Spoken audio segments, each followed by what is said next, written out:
Muy buenas tardes, estimados radioescuchas. Un gusto estar con ustedes una vez más en su programa Futuro en Acción. Hoy tenemos el gusto de tener como invitada a Andrea Bernal. Ella es una conocida y prestigiosa periodista internacional, presentadora del programa de lunes a lunes de Teleamazonas, y será un gusto conversar sobre su visión de lo que pasa en la región con algunas noticias que tenemos recientes. Estamos también compartiendo el panel hoy con Juan Carlos de Granados. Juan Carlos, por favor. Buenas tardes, Giovanni. Es un gusto compartir contigo en tu calidad de director de este programa, Giovanni Ginata. Y además de eso, también a darles la bienvenida a Andrea Bernal, que nos acompaña hoy, y además a todas las personas que nos acompañan desde su vehículo, en las redes sociales. Nos vamos vamos a estar juntos la próxima hora. Andrea, te queríamos consultar. Hoy el tema es sobre la tasa arancelaria impuesta por Ecuador, y después la respuesta de Colombia, y finalmente la reunión con el presidente Trump. Y tú, que estás más informada que nosotros, ¿cuáles han sido los últimos acontecimientos en relación a ese asunto? Juan Carlos y Giovanni, primero gracias por la invitación a compartir con ustedes, con su audiencia, qué bueno oírlos. Pues ahí sí, como decimos los periodistas, tenemos un breaking news de hace aproximadamente como unos 30 minutos, porque la canciller colombiana, Rosa Villavicencio, ha dicho en Blue Radio, en una conversación que ha tenido con una radio colombiana, que hay negociaciones con Ecuador que se han dado esta semana, en términos del arancel del 30% para que no afecte a ninguno, que hay una propuesta de Ecuador, hay una propuesta de Colombia, que Ecuador hizo una contrapropuesta, y que este fin de semana deberían reunirse máximo el próximo para ya tener como una idea de lo que debe suceder para que ese 30% no afecte ni a Ecuador ni a Colombia. Entiendo que también hay unas cuestiones en términos de seguridad, no ha sido tan explícita la canciller, pero la noticia dada por ella en una radio colombiana es que hay negociaciones, que esta semana se han tenido conversaciones con los ministros de Producción y de Comercio Exterior, en el tema del arancel del 30%, y que hay una reunión, o podría haber una reunión este fin de semana entre los gobiernos. Andrea, tú que estás entre los dos países, más tiempo estás en Colombia que en Ecuador, pero tienes ahora también el programa aquí en Ecuador, creo que son todos los lunes. Conoces la visión de los dos países. ¿Cuál es tu percepción del lado colombiano sobre la gente? ¿Qué opina de lo que está pasando? Entiendo que Colombia inteligentemente todavía no ha puesto en efecto los aranceles. Los productos ecuatorianos se han frenado un poco por la noticia, pero podrían seguir entrando. ¿Cuál es la sensación, el sentimiento local en Colombia? Yo a veces creo, Giovanni y Juan Carlos, que tanto los ecuatorianos como con los colombianos tenemos tantas cosas en común, tantas situaciones que nos hacen cercanos, que a veces estos temas terminan sin duda en temas más políticos, en temas más comerciales, donde el día a día de la gente pues no se ve tan afectada. Lógicamente, cuando entren, y seguramente pues el tema de los precios, y para algunos pues algunos productos que van a dejar de entrar a Colombia, a Ecuador, por ejemplo el tema de las medicinas. Pero pues si tú hablas con la gente en la calle, no es un tema mayor, ¿sí? Tú sabes que los taxistas o el conductor de Uber ahora, ¿no? Tienen ese termómetro uno les pregunta de todo y ellos saben de todo. Cómo está el país, cómo está el clima, cómo van las votaciones, por quién va a votar, y son el mejor termómetro de cualquier país, sobre todo de nuestros latinoamericanos. Y no es un tema de agenda, es como simplemente que no podemos estar en una situación así, que Ecuador y Colombia pues siempre han sido vecinos buenos, con sus diferencias, con sus problemas, sin duda alguna, sobre todo el de la seguridad y la frontera, pero que eso tiene que arreglarse rápidamente, es lo que uno escucha un poquito más en la calle. Ya sin duda en lo interno, cuando uno va a los gremios, a los empresarios, pues también hay una preocupación de lado y lado, y del lado también colombiano. Por ejemplo, Bruce McMaster de la ANDI, que es el gremio de los empresarios, que hay que llegar rápido a algún acuerdo, porque esto no es beneficioso ni para Colombia ni para Ecuador. Y ya en temas de seguridad, creo que podemos seguir hablando, porque me parece interesante lo que ha pasado en la Casa Blanca entre Donald Trump y Gustavo Petro. No es menor, y uno dirá, bueno, ¿y Ecuador qué tiene que ver ahí? Yo creo que mucho. Pero y lo extraño es que Petro sale de la reunión diciendo que Trump se había, o mejor dicho, circuló esa noticia en la que se decía que Trump se había ofrecido como facilitador o mediador para resolver este asunto. Pero al día siguiente, en el programa de radio de Petro, dijo lo contrario, que eso no había ocurrido. Y entonces ya en este esquema geopolítico a nivel mundial, esto de los aranceles o tasa arancelaria para pagar la seguridad fronteriza, que todo eso es discutible filosóficamente, suena como muy americano, es decir, te pongo aranceles y nos sentamos a negociar y el 3 de febrero, y además empiezo a hablar de esto de aquí con mucha anticipación, que en Ecuador normalmente eso no ocurre. Empezamos a hablar de eso alrededor del 20 de enero, el 22 de enero ya Petro dijo las compañías privadas de Colombia no le pueden vender energía al Ecuador, la vigencia de los aranceles iba a empezar según Ecuador el 1 de febrero, lo cual sí ha ocurrido. Entonces suena como un ajedrez bastante complicado. Que cada uno tendrá su ficha para jugar, ¿no? Ahí sí como el librito que Trump le firmó a Gustavo Petro diciéndole "You are great", usted es lo máximo, que es el art of deal, ¿no? El arte de la negociación, el arte de negociar. Pues si hablamos, yo siempre digo, nos guste o no el personaje, llámese Petro, llámese Trump, tienen una forma de negociar que le ha funcionado en algunas partes a Donald Trump. Y creo que sentarlo en el Salón Oval, en la Casa Blanca, ya más allá de si a algunos les parece que les fue bien, que le fue mal, que fue por la parte de detrás, que no entró por delante, que no era visita oficial, etcétera, etcétera. Yo creo que hay unas tuercas que se apretaron. Me llama mucho la atención lo de Alex Saab. Quiero unirlo como a todo lo que está pasando, ¿no? La detención de Alex Saab, el testaferro de Nicolás Maduro. Correcto. Que tiene casos que ver con Ecuador, con Colombia, con Venezuela, uno, y me suena lo que ha pasado ayer, y lo dicen los mismos militares, hace 5 años no se hacía un bombardeo contra el ELN, hace mes y medio tenían ubicados campamentos, y hace 5 años no se había hecho y se hizo ayer. Un campamento objetivo venía siendo monitoreado meticulosamente desde hace aproximadamente un mes y medio, y se bombardeó. El ELN es el grupo guerrillero terrorista de Colombia con el que Gustavo Petro ha tenido o ha querido sentarse a negociar y no se ha podido. Y unas negociaciones que llevan años, incluso cuando Ecuador, en la época de Lenín Moreno, el Ecuador sirvió de garante para sentar ambos al ELN y al gobierno colombiano y no se pudo. Y hace 5 años no había un bombardeo a un campamento y, oh sorpresa, se hizo ayer. Claro.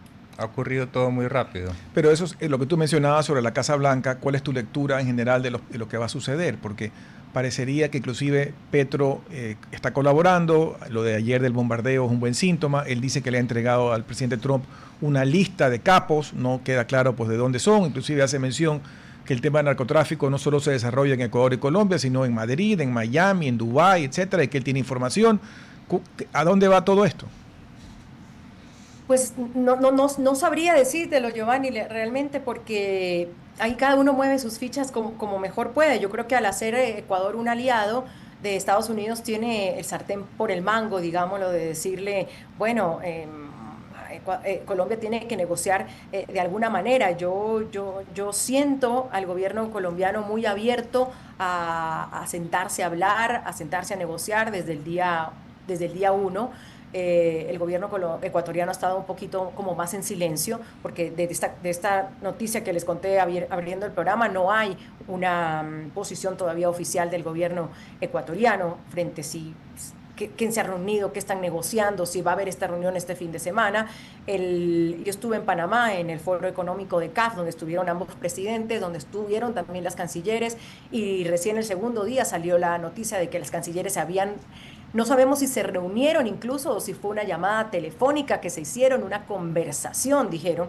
Entonces el gobierno colombiano ha estado muy, me parece a mí, presto como a conversemos. Y creo que de todas maneras el gobierno ecuatoriano tiene el sartén por el mango porque no es menor lo que les está diciendo. Y como ustedes saben, esto no es de ahora, ¿no? Yo creo que ni siquiera es ideológico, que porque esté Petro en el poder o porque esté el otro. Yo me acuerdo que en el 2023, perdón, en el 2018, cuando yo le hice una entrevista a Lenín Moreno, cuando fue el asesinato de los 3 periodistas en Esmeralda por parte del grupo de las disidencias de las FARC, de alias Guacho, yo le pregunté si el gobierno de Santos lo había dejado solo y desde ahí ya había un malestar del gobierno de Lenín Moreno frente a la seguridad en la zona fronteriza y había ya pedidos y la canciller había ido y había estas conversaciones. Entonces, realmente no es una novedad, lo que sí es una novedad es la vehemencia quizás y el punto fuerte con que lo hace el gobierno ecuatoriano. No sé qué salga de aquí, pero quizás sí, sí como se dice, lo abrocharon a Gustavo Petro en esa reunión y le queda poco tiempo además de gobierno, que no es menor, ¿no? Claro, es que ese también es mi lectura, porque es decir, él pudiera decir, mira, como a mí me quedan 6 meses, hermano, deja nomás, yo me mantengo en mis 13, yo voy a seguir haciendo lo que a mí me parezca mejor. Y sin embargo, han ocurrido todas estas cosas muy rápidamente y además se anunció con tanta anticipación para llevarlo a Petro un poco disminuido a la reunión. Y de allí lo que mencionando lo que tú decías, es decir, los, los, los colombianos y los ecuatorianos nos queremos, pues entonces ninguno de los dos países está mosqueado por esto de aquí, pero la verdad es que empezó Ecuador y desde el empresariado lo que no se comprende es, bueno, tú dices que es una tasa, no un arancel ya, porque hay una contraprestación que es, tienes que pagar la seguridad en la frontera que supuestamente no está protegida por el lado colombiano. Perfecto. Ya, pero yo pago impuestos para la seguridad. Entonces, ¿qué tiene que ver el comercio con la seguridad y que me apliques una tasa con esa fundamentación? Pero es la misma pregunta que se le puede hacer a Donald Trump, ¿no? ¿Qué tiene que ver, Sí. qué tiene que ver el comercio con la seguridad? Acuérdate cómo empezó a presionar a Claudia Sheinbaum en México con ese tema, ¿no? La frontera, acuérdate cómo presionó al mismo presidente Mulino con el tema del Canal de Panamá, poniéndole el tema también de los aranceles. Yo creo que es como, ¿qué es lo que dicen ahora? Como el nuevo momento en el que vivimos de geopolítica, de te presiono, y uno negocia en lo más alto y va bajando la negociación. Pienso que a Trump le funciona además porque, bueno, es Estados Unidos. No sé si a todos funcione de la misma manera, pero, pero me parece que con estas declaraciones de la canciller Rosa Villavicencio puede que haya humo blanco, no lo teníamos tan claro. Incluso yo llamé esta mañana a unos empresarios de aquí y de allá, como, oigan, ¿qué ha pasado? Porque no es posible que esto quede como en momento muerto, ¿no? Entonces nos confirmaron que había reuniones, sobre todo comerciales, pero bueno, no sabía que este fin de semana quizás pudiera arreglarse. Ahora, no sé qué sería arreglarse, no sé a qué acuerdo, sobre todo de seguridad, podrían llegar, sobre todo porque creo que toda la región, yo creo que Donald Trump y me parece que el mismo gobierno de Noboa podrían estar esperando a que en mayo pasara otra cosa y cambiara el gobierno. A eso no me adelanto todavía porque no lo veo tan claro tampoco. Ahí va mi pregunta sobre lo que ustedes mencionaban del tema de las próximas elecciones. Estamos a pocos meses de las elecciones y quería saber tu percepción sobre los candidatos, inclusive hablando pues con los choferes de Uber y demás, y lo que tú conoces como periodista, la sensación local es que quién está arriba en las encuestas. Las elecciones presidenciales en Colombia son en mayo, pero aquí pasa una cuestión que a mí me gusta mucho, me parece muy democrática, que hay consultas. Entonces es la consulta, se llama la consulta general, la gran consulta, que es la consulta de la derecha. En este momento hay como 7, 8 candidatos de derecha, de centro derecha, que participan y deciden todos voluntariamente entrar a una consulta para sacar un solo candidato. Y lo mismo pasa en la izquierda. Los varios candidatos de la izquierda deciden participar en una consulta, ahorita no me acuerdo el nombre, y estas mismas consultas ocurren el mismo día. Okay. Y esto va a ser el 8 de marzo, o sea, estamos a un mes. Exacto. Y entonces de ahí sale una persona de la derecha, que es lo que todo el mundo decía, que no puede haber tan desperdigados todos los candidatos y que salga uno. Entonces yo creo que el 8 de marzo es un día al que hay que estar muy pendiente de lo que pase en Colombia. Por eso, aunque el voto aquí no es obligatorio, están alentando a que la gente salga a votar. Uno puede votar solo por una consulta, no por las dos. Entonces, votas por la consulta de la derecha o por la consulta de la izquierda. Y de ahí va a salir el candidato que represente a esa derecha o esa centro derecha. Hay de varios colores y sabores. Y lo mismo de la izquierda. De todas maneras, las últimas encuestas para Colombia, el porcentaje más alto, casi un 30%, un poquito más, la tiene Cepeda, que es el hombre, la mano derecha de Gustavo Petro. Entonces, y él está liderando las encuestas. Las últimas tres, por decirte, no es que hay mucha diferencia, sino que las últimas tres lo dan a él como el ganador. Ahora, ustedes saben que las encuestas es una cuestión de una foto de ese momento, de ese día. Yo digo, falta todavía marzo, abril, mayo. Sí, faltan 3 meses, pero falta esa definición de marzo que yo creo que va a poder en orden el ajedrez. Pero si me preguntas la foto de hoy, en la foto de hoy gana el señor Cepeda, un señor de izquierda del pacto de la izquierda de Colombia y, y esos son los números, los de hoy, ¿no? Y además, cuando te preguntan con quién ganaría en segunda, a todos les gana en segunda el senador Cepeda. Entonces yo no sé si esperar a mayo para algunos sea como, no, en qué mayo va a cambiar el gobierno. No, yo no sé, no me lanzaría todavía a decir eso. ¿Y quién sería el candidato en teoría del lado de la derecha o centro derecha? Eh, no, habría posibilidades de que fuera Paloma Valencia, la senadora por el Centro Democrático, que es del partido del presidente Uribe, que participa en esa consulta, y también estaría el exministro de Defensa, como los dos que más suenan, digamos, en encuestas, o el exministro de Defensa y ex embajador de Washington en Colombia, Colombia en Washington, el señor Juan Carlos Pinzón, que fue ministro de Defensa en la época también de Juan Manuel Santos. Así que ahí hay dos entre 7, pero serían las posibilidades. Sin embargo, hay un personaje que se llama Abelardo de la Espriella, que es para mi gusto o sea, no, mentira, no es para mi gusto, para la realidad es un hombre de extrema derecha, mucho más de derecha de este grupo que está saliendo, y él no va a participar en la consulta. O sea que este señor va directo al boletín, digámoslo, de mayo, y él marca segundo. O sea que ahí estaría, viste entonces cómo quedamos, como siempre nos pasa en todos los países, en un lado o en el otro, y ese espacio del centro no hay mucha forma de revivirlo, porque la foto de hoy es alguien de izquierda, de extrema izquierda, con alguien de extrema derecha. Es que el mundo aparentemente se ha polarizado por este tema de las redes sociales. Entonces el centro ha desaparecido y a mí, si yo soy de izquierda, me llegan solo información de izquierda y viceversa. Entonces, pero ¿cómo? Me llama la atención que Colombia, que siempre ha sido como súper conservadora en la elección de sus presidentes y de la derecha, a excepción de Petro,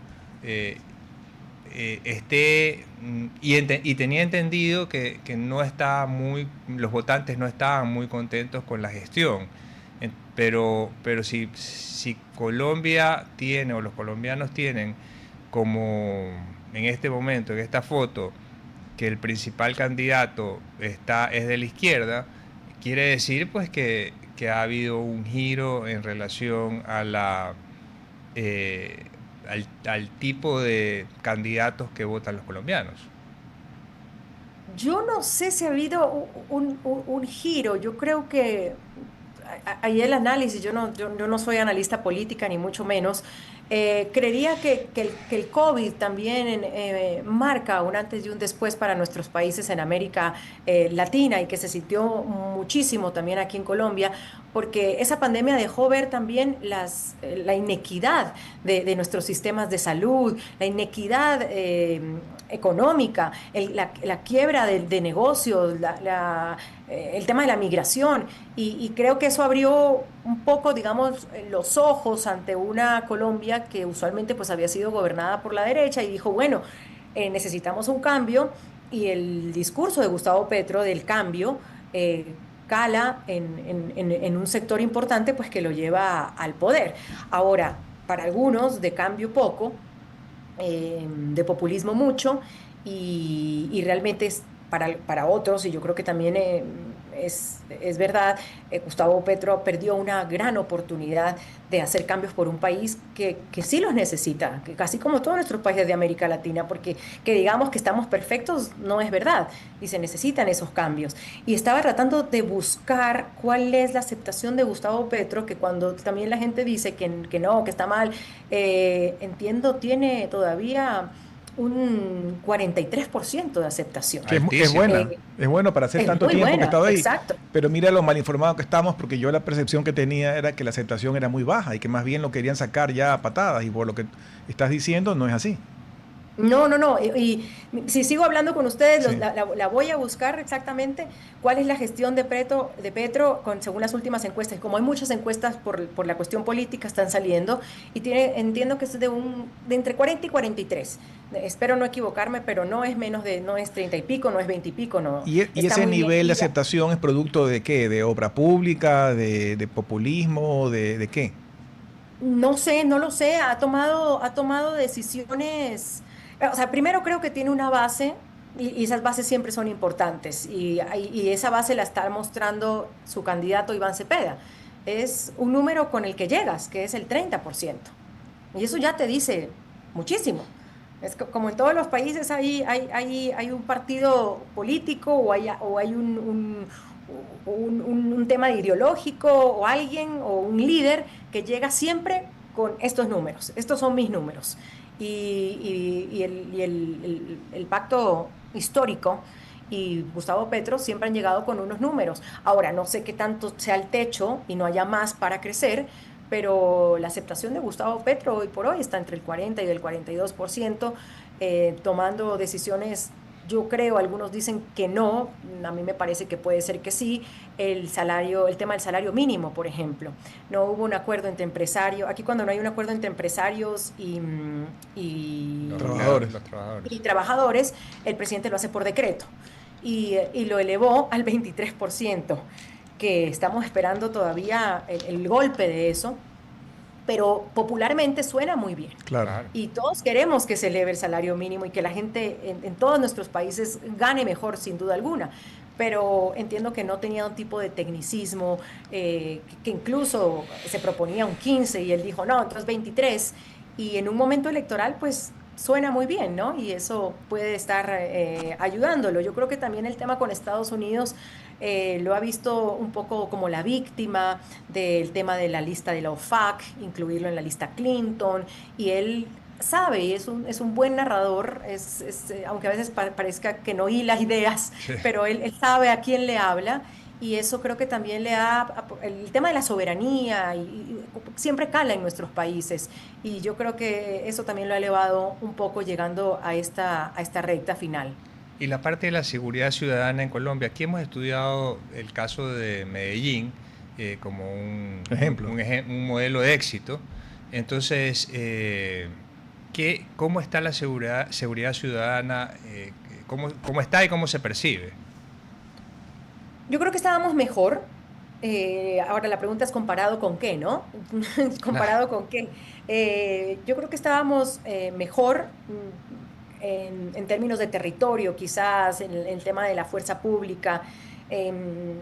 Aquí a veces la inseguridad se siente, lógicamente, pues si tú vas caminando por la calle con un celular, es posible que te lo arranchen, pero no como de violencia.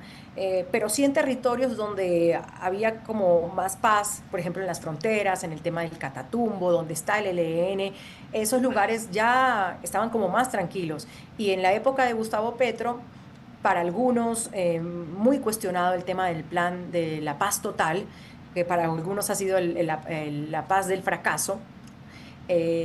No se ha logrado realmente dirigirse a esos grupos criminales y han dañado la seguridad en muchos sectores, teniendo el debate de que la fuerza pública no ha hecho nada, de que los militares están agarrados de las manos justamente por esta situación de la paz total. ¿Qué es la paz total de Petro? Petro llega con este ambicioso plan de reducir a todos, al ELN, al Clan del Golfo, a las disidencias de las FARC, al que es y no es, y meterlos como todo en una misma bolsa y negociar con ellos. Y en ese negociar, pues algunos se aprovechan, levantan órdenes de prisión, les das espacio para que sigan creciendo porque ya no tienes al ejército encima, y eso para algunos ha sido muy, muy cuestionado, el tema de la paz total, que ha debilitado, sobre todo en territorio que antes ya estaban libres de estas facciones, ha vuelto nuevamente a aparecer. Hay lugares donde dicen que el Estado, y lo cuestionan mucho por época de elecciones, que ojalá no haya lugares donde el Estado no pueda entrar y no pueda llegar para que la gente vote. Bueno, vamos a irnos a un corte breve y regresamos enseguida. RTP 965, a la conquista del mundo digital. Presenta sus nuevas instalaciones y tecnología de vanguardia. Renovamos nuestro compromiso de seguir brindando contenido útil y de la más alta calidad. Programas de opinión con referentes de la comunicación. Noticias para contar todo lo que está pasando en todo momento. Una variedad de segmentos con lo que necesitas saber. Y asociaciones internacionales estratégicas. Todo para mantener a nuestra audiencia y seguidores siempre bien informados. Siempre en RTP. Buena compañía.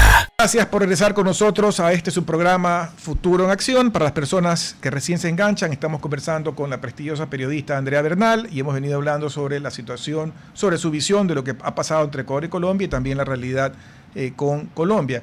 Aprovechando que estuviste en el evento de la CAF, que fue un evento muy potente con la presencia de algunos mandatarios de la región, sí quisiera que nos comentes cuál es tu percepción con respecto a lo que se vio allí, porque la región como tal tiene muchos retos y tiene muchas oportunidades. Uno de los retos es el que hemos venido hablando, de la inseguridad, el narcotráfico y demás, pero es una región sin duda riquísima en recursos naturales, con un poderío industrial en algunos sectores, agroexportador como el caso de Ecuador. Hay mucho que enseñar y dar de esta región, pero ¿cuál es un poco tu conclusión de lo que vieron en ese evento?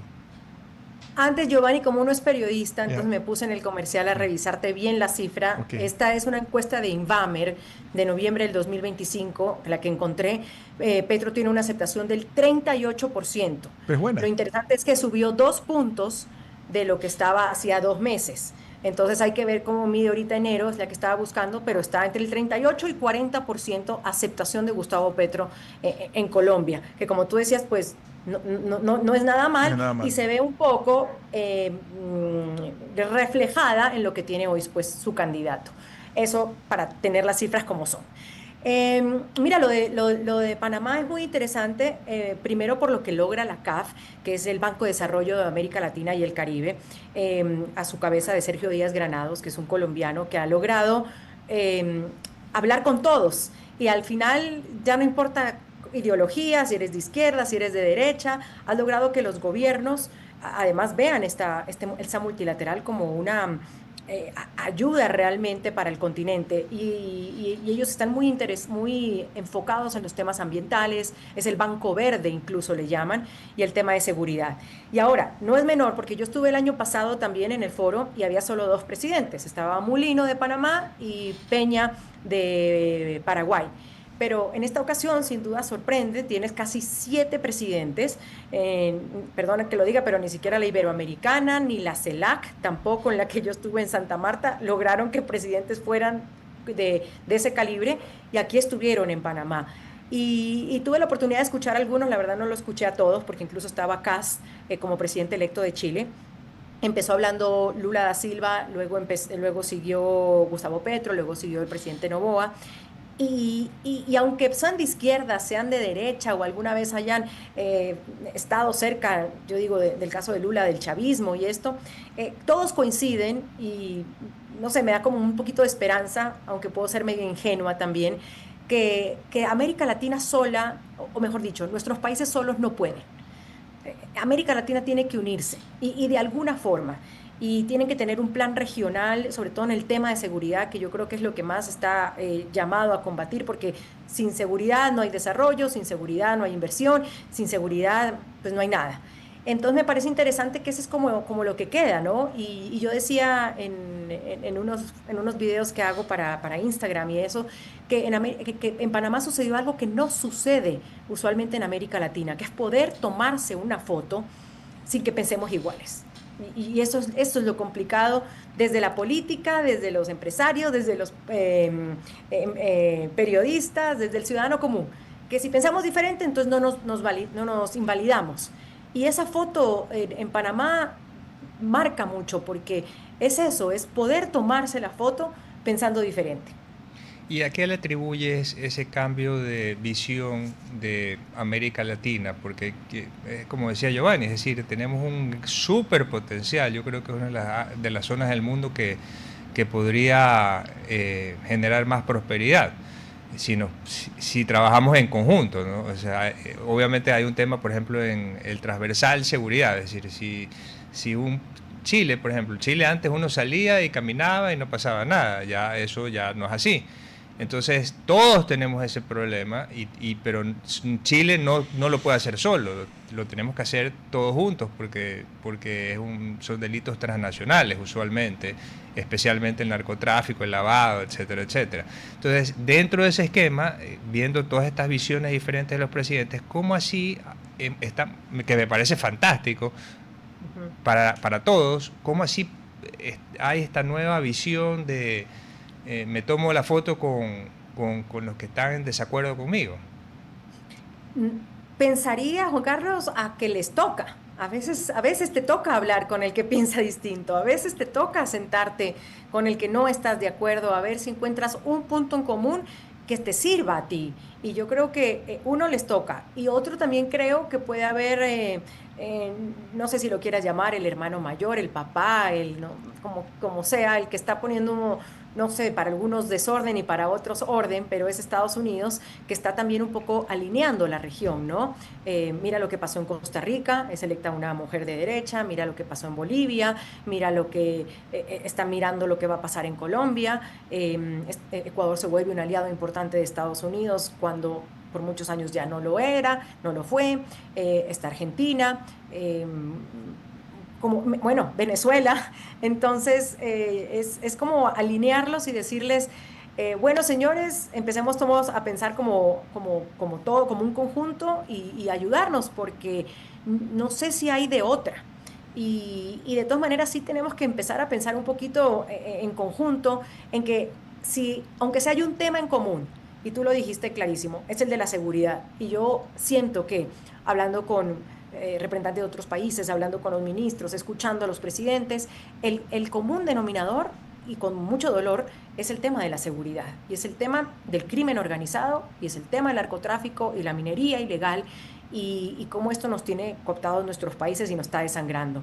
Y si no, y eso ya no importa si uno es de izquierda o de derecha, y a mí me gusta ya decirlo así de frente porque lo he escuchado mucho. El tema de la seguridad no es si eres de izquierda o de derecha, y yo creo que se han sentado, menos mal, y como dices tú, yo lo aplaudo y me encanta, ojalá no seamos ingenuos frente al tema, que por lo menos en ese sentido se está sintiendo que hay que trabajar juntos. Y el presidente de Bolivia, ahorita recordando su discurso, que además me dejó gratamente sorprendida, el presidente, no lo había escuchado así de largo, dijo que también hay que empezar a hablar con la verdad, a sincerarse sobre ciertos temas de cada país de América Latina y ponerlos sobre la mesa. Ya no más populismo, ya no más que estos números disfrazados, sino que como que a decir la verdad. Y bueno, ojalá no se queden en discursos presidenciales, sino en cosas que realmente estén pasando. Y yo me quedo con la foto. Yo concuerdo contigo que para mí es súper necesario hacer una unión real para cubrir intereses comunes, entre esos pues el tema de la seguridad. Pero sobre cosas más prácticas y más cotidianas, se hizo pues la CAN, en el caso regional de la Comunidad Andina, pero uno a veces se cuestiona de qué unión hablamos cuando a veces en lo práctico te cuesta más caro irte de Guayaquil a Perú, a Lima o a Bogotá que irte a veces a Estados Unidos o a Europa. Es decir, esa unión latinoamericana queda a veces mucho en papel. En el tema comercial, Juan Carlos, tú que has estado tanto en la Cámara, a veces hay más trabas para mandar productos a Brasil o a México, lo que sea, que mandarlos a Europa o Estados Unidos. Entonces, hay mucho que se ha dicho, hay mucho que se ha intentado hacer, pero faltan muchos elementos para tener una verdadera integración latinoamericana. Lo hay, ha habido intentos, acuérdate cuando y los hay, ¿no? Que UNASUR, que la CELAC, que Mercosur, o sea, ya se me olvidan todos los que creo que hemos cubierto como periodistas, todos esos foros y que al final han sido como un saludo a la bandera. No tengo datos reales de qué pueda haber salido de esto, pero que además lo haga una multilateral que está pues prestando plata literalmente y está poniendo plata en la región, me parece que es una buena señal y nos queda confiar, Giovanni, y que en una próxima ocasión hablemos y digamos, mira, de nuevamente fracasó, no pasó nada. O que haya una luz de algo y que nos empecemos a alinear en ciertos temas. Y que yo creo, por lo que siente uno y percibe de los gobiernos, es que hay por lo menos un enemigo común, que es el crimen organizado. Y partir de ahí es importante. Sí, y también lo que tú mencionabas, ¿no? En un libro de Revilla en España decía que los políticos deberían decir, deberían tener dos discursos, sino que lo mismo que dicen en la casa lo puedan decir afuera.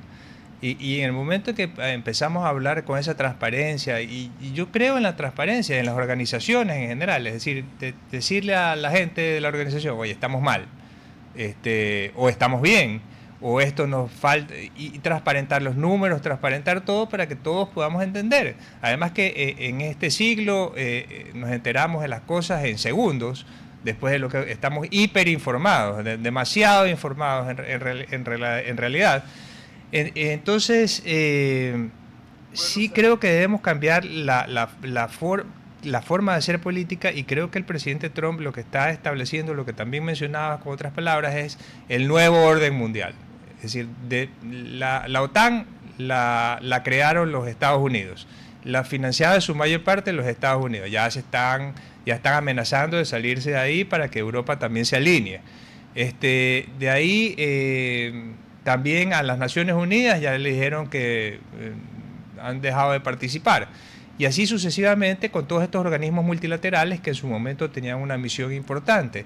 Y traigo a colación, por lo que mencionaba Giovanni, sobre la CAN y lo que mencionaba Andrea del Mercosur y todas las cosas, todos los bloques comerciales que tenemos. Entonces tal vez sí estamos viendo un cambio de los tiempos, pero con una cosa que a mí siempre me viene a la mente. Ya, ok, al final es una evolución. La forma tal vez no es la más bonita, y por otro lado, Trump no va a estar ahí siempre, ¿no? Entonces, cuidado, las cosas se quedan como desorganizadas, y nos quedamos a donde vaya el viento, ¿no? Buen punto, porque ahorita como que hay un ancla, ¿no? Le guste o no, la forma sea o la que no, no sé, yo no quiero hablar, no me gusta hablar como de Estados Unidos como del papá nuestro, pero alguien que está mirando la región de otra forma. Siempre hablaban del patio trasero de Estados Unidos. Hoy incluso en los dos documentos, tanto de la Casa Blanca como del Pentágono, se habla de una prioridad para la región comercial, sobre todo de seguridad, y pues lo estamos viendo, guste o no, lo que está pasando en el Caribe, lo que está pasando en el Pacífico con la presencia de Estados Unidos.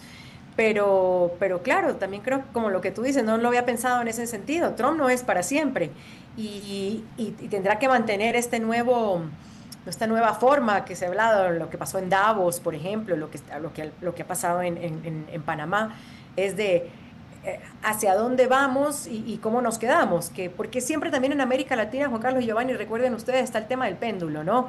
Izquierda, derecha, ¿cuánto tiempo estuvo la izquierda, el socialismo del siglo XXI? Después casi que, no sé, de como 15 años volvimos a la derecha, y hoy el mapa político de América Latina es muy de derecha en estos momentos. Entonces, pero más allá, y vuelvo y tomo lo que dijo Paz, porque además creo que fue uno de los discursos más aplaudidos, dijo que la verdad y la credibilidad institucional son esenciales para el desarrollo y la prioridad de los gobiernos debe ser generación de empleo y lucha contra el crimen organizado por encima de las ideologías políticas. Yo todavía ingenuamente creo que me puedo sentar contigo, Giovanni, con Juan Carlos, a pesar de que, no sé, sean lo que sean y piensen lo que piensen ustedes conmigo, y podemos conversar, al menos. Y eso es lo que nos tiene tan quebrados en nuestras sociedades, de no poder conversar, el no querer recibir críticas, el no querer escuchar al otro porque piensa distinto.